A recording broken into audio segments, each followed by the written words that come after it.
चुप न बैठो, जय माता दी, चुप न बैठो, जय माता दी, सारे बोलो जय माता दी, जय माता दी, जय माता दी, सारे बोलो जय माता दी, जोर से बोलो जय माता दी, ऐसे बोलो जय माता दी, चुप न बैठो, जय माता दी, जय माता दी,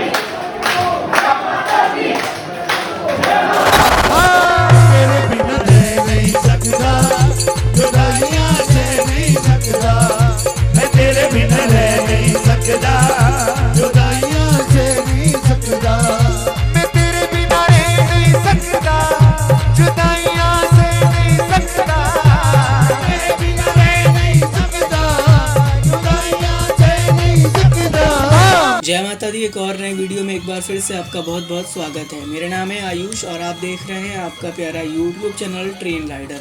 आज की इस नई प्यारी सी वीडियो में हम आप सबके समक्ष माँ भगवती की यात्रा से जुड़ी कुछ और नई जानकारी साझा करने के साथ माता रानी की यात्रा के कुछ और नए दर्शन कराने वाले हैं। तो आप सबसे हाथ जोड़कर अनुरोध है कि आप इस वीडियो को पूरा देखें। इस वीडियो की शुरुआत करने से पहले आप सबको बता दें कि आप सबके लिए माता रानी की प्यारी सी डिजिटल यात्रा ट्रेन राइडर यूट्यूब चैनल पर अपलोड कर दी गई है। तो आप सब उसे पूरा देखें, शेयर करें और कमेंट करके अपना फीडबैक हम तक ज़रूर साझा करें। आने वाले समय में रिटर्न की डिजिटल यात्रा भी अपलोड होने वाली है, तो उसे भी आप पूरा ज़रूर देखिएगा। इस वीडियो में सबसे पहले आप एक होर्डिंग देख रहे हैं जहां पर कि निर्देश बताया गया कि आपको अपना RFID कार्ड कैसे रिटर्न करना है। आप सबको बता दें कि अगर आप माँ भगवती की यात्रा पर आ रहे हैं तो अब आपको RFID कार्ड लेना कंपल्सरी कर दिया गया है, क्योंकि बिना RFID कार्ड के आप यात्रा नहीं कर सकते। कटरा में यात्रा रजिस्ट्रेशन काउंटर्स हैं जहां से जाके आप अपना RFID कार्ड प्राप्त कर सकते हैं। जब आप माता रानी की यात्रा समाप्त कर देते हैं और एग्जिट पॉइंट पर पहुंचते हैं तो वहां पर आपको अपना RFID कार्ड रिटर्न करना होगा। जगह जगह एग्जिट पॉइंट्स पर कुछ जो है वो मशीन्स इंस्टॉल किए गए हैं, डस्टबिन्स भी बनाए गए हैं जहां पर कि आपको अपना RFID कार्ड रिटर्न करना होगा। साथ ही साथ इस वीडियो में आप सबसे पहले माता रानी के इस पावन पवित्र त्रिकुटा पर्वत से दर्शन कर रहे हैं, जहां पर एक सुंदर सा मनमोहक दृश्य आपको देखने को मिल रहा होगा, जो कि माता रानी के पवित्र यात्रा में हमें देखने को मिलता रहता है। और आप ट्रैक में भी देख रहे हैं कि भक्तों की उत्साह किस तरीके से बनी हुई है और माता रानी के जयकारे लगाते हुए भक्त माँ भगवती के दरबार की ओर निरंतर तौर पर आगे बढ़ रहे हैं। आप सभी कमेंट बॉक्स में जाकर जय माता दी जरूर लिखिएगा। बहुत सारे भक्त मुझे काफ़ी सारा DM कर रहे हैं कि यात्रा पर्ची वेबसाइट पर अवेलेबल नहीं शो हो रहा है, हम यात्रा पर्ची बुक नहीं कर पा रहे हैं। तो देखिए, आपको बिल्कुल भी चिंता नहीं करना है। हो सकता है श्राइन बोर्ड वेबसाइट पर कुछ अपडेट कर रहा हो या कुछ नया इम्प्लीमेंट कर रहा हो, इस वजह से यात्रा पर्चीज नॉट अवेलेबल शो हो रहा है। तो बिल्कुल भी घबराइए नहीं, कटरा में पहुंचिए। जगह जगह पर ऑफलाइन काउंटर्स हैं जहां पर आप जाकर RFID कार्ड निःशुल्क तरीके से प्राप्त कर सकते हैं। आपको बिल्कुल भी परेशानी नहीं होगा और आपको तुरंत RFID कार्ड प्रोवाइड कर दिया जाएगा। साथ ही साथ आप देख रहे हैं माता रानी की इस पवित्र यात्रा में भक्तों की चहल पहल किस प्रकार से बनी हुई है। यहाँ से देखिए 2 मार्ग डाइवर्ट हो जाते हैं। एक मार्ग जो होता है वो आप पहुँचते हैं अर्धकुंवारी होते हुए माता रानी की हिमकोटी मार्ग पर, और एक मार्ग जो होता है जिसमें कि अर्धकुंवारी मंदिर नहीं आता है और आप डायरेक्ट जो है माता रानी के पवित्र हिमकोटी मार्ग पर पहुंच जाते हैं। सामने आप बोर्ड भी देख रहे हैं जहां पर पूरी इंस्ट्रक्शन मेंशन की गई है।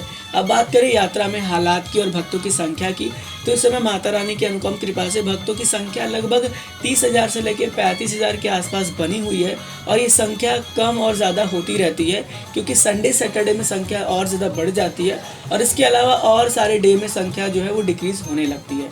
इसलिए आपको घबराना नहीं है, बिल्कुल भी माता रानी के दरबार जाना है और कोशिश यही करना है कि अपनी यात्रा की शुरुआत जितनी जल्दी सुबह में हो सके उतनी जल्दी सुबह में करें, जिससे कि आपको लंबी लंबी कतारों में ना लगना पड़े और आपकी यात्रा सफल हो। हम पहुंच चुके हैं माता रानी के पवित्र पावन अर्धकुंवारी मंदिर के पास, जिसे हम गर्भजून गुफा भी कहते हैं। यहीं पर भक्त जो है वो गुफा से होकर माता रानी के दर्शन प्राप्त करते हैं। सामने वीडियो में आप देख रहे हैं किस प्रकार से यहाँ पर भक्तों की चहल पहल देखने को मिल रही है और क्या खूबसूरत नज़ारा यहाँ से माता रानी के पवित्र मंदिर का देखने को मिल रहा है।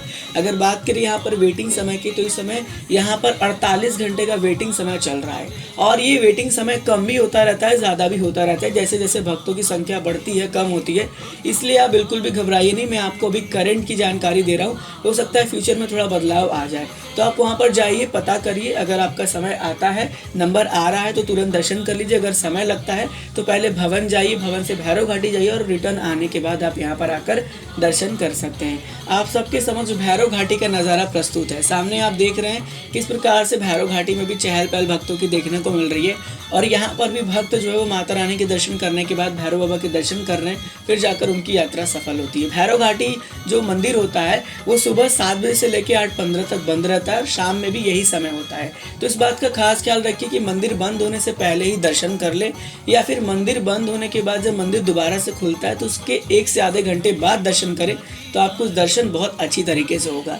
सामने आप घर बैठे भैरव मंदिर से इस पवित्र पावन दर्शन को कर रहे हैं, तो कमेंट बॉक्स में जाकर जय माता दी के साथ जय भैरव बाबा जरूर लिखें, जिससे कि आप सबकी हाजिरी जो है वो माता रानी के दरबार में दर्ज हो ही साथ भैरव बाबा के दरबार में भी दर्ज हो, और आप सबको माता रानी जल्दी से जल्दी अपने दरबार बुलाए। यहाँ से खूबसूरत मनमोहक दृश्य को देखिए, किस तरीके से बादलों ने पूरी तरीके से आगे के पहाड़ को घेर रखा हुआ है, और यहाँ पर माता रानी का भवन भी नहीं दिख रहा है, इतने ज़्यादा बादल जो है यहाँ पर छाए हुए हैं। कुछ इस प्रकार का मौसम ही माता रानी के दरबार में बदलता रहता है। बात करें अगर मौसम से जुड़ी कुछ और नई जानकारियों की, तो देखिए फिलहाल जो है वो सितंबर का महीना शुरू हो गया है, और सितंबर महीने में थोड़ी बारिश कम होती है, लेकिन हल्की हल्की बारिश होती ही है। क्योंकि मैंने जब पिछले साल सितंबर के महीने में यात्रा की थी तो उस समय बारिश हल्की हल्की हो रही थी, बहुत ज़्यादा नहीं होता है लेकिन हल्की हल्की होती रहती है। इसलिए अपने साथ आप एक रेनकोट रख लें, एक अम्ब्रेला रख लें, साथ ही साथ गर्म कपड़ा भी रख लें, क्योंकि बारिश होगी तो मौसम बदलेगा, और मौसम बदलेगा तो आपको हल्का हल्का ठंड महसूस होगा भवन पर। अगर आपके पास गर्म कपड़ा रहेगा तो आप पूरी तरीके से प्रोटेक्ट रहेंगे और आपको दिक्कत परेशानी बिल्कुल भी नहीं होगी। तो ये सारी जानकारी थी वेदर की।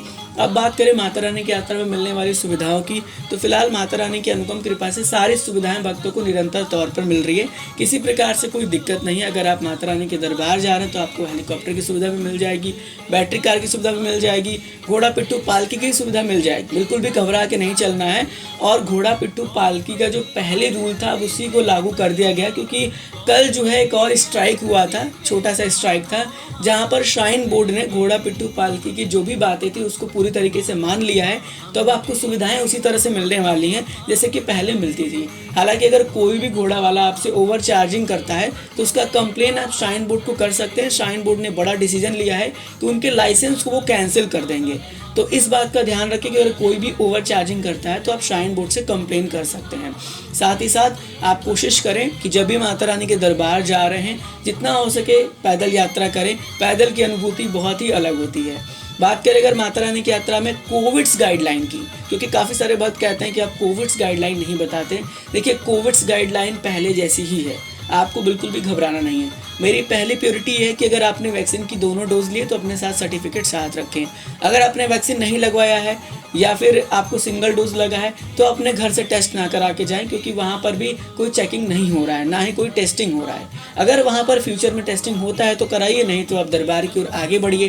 क्योंकि देखिए जम्मू कश्मीर द्वारा समय समय पर रूल्स को बदला जाता है। अभी मैं आपसे कह दूँ कि नहीं आप कुछ भी जो है लेके ना जाइए और फिर वहाँ पर वो वैक्सीन की रिपोर्ट मांगने लगे, तो अच्छा है कि अपने साथ सारे प्रिकॉशंस को लेकर चलें। जो कुछ मांगा जा रहा है उसे दिखाइए, नहीं तो यात्रा की ओर आगे बढ़ जाइए। RFID कार्ड से जुड़ी हुई जानकारी बहुत सारे भक्त जानना चाहते हैं। देखिए RFID कार्ड के लिए कोई बड़ा प्रोसेस नहीं है। आप चाहे ऑनलाइन रजिस्ट्रेशन कराइए या ना कराइए, आपको ऑफलाइन काउंटर पर लाइन में लग के RFID कार्ड लेना होगा। तो बेहतर ये है कि आप जाइए, वहाँ काउंटर बनाए गए हैं कटरा में। कटरा के मेन चौक पर काउंटर है, निहारिका कॉम्प्लेक्स में काउंटर है, काउंटर नंबर 2 त्रिकुटा भवन के पास काउंटर है, कटरा रेलवे स्टेशन पे काउंटर है, साथ ही साथ ताराकोट मार्ग के स्टार्टिंग पॉइंट पर काउंटर है, हेलीपैड पर काउंटर है। जहाँ चाहे वहाँ से आप RFID कार्ड ले सकते हैं। और कई सारे भक्त पूछते हैं कि बच्चों का क्या एज होना चाहिए, तो फिलहाल जो है वो 3 साल से ऊपर बच्चों को आपको RFID कार्ड लेना पड़ेगा। उससे नीचे हैं तो कोई दिक्कत नहीं है, अन्यथा आप वहाँ जाके भी पता कर लीजिएगा। क्योंकि देखिए इसका कोई भी ऑफिशियल रूल अभी तक लागू नहीं किया गया है कि क्या बच्चों की लिमिट होने वाली है या फिर RFID कार्ड की टाइम क्या है। तो आप जाइए और RFID कार्ड लीजिए और माता रानी की यात्रा करिए। आपको बिल्कुल भी यात्रा के दौरान किसी प्रकार से कोई भी परेशानी नहीं फेस करनी होगी। बहुत जल्द मिलेंगे एक और नई वीडियो के साथ। मेरा नाम है आयुष, आप देख रहे हैं आपका प्यारा YouTube channel train rider. God bless you all. जय हिंद, जय माता दी। नमो नमो दुर्गे।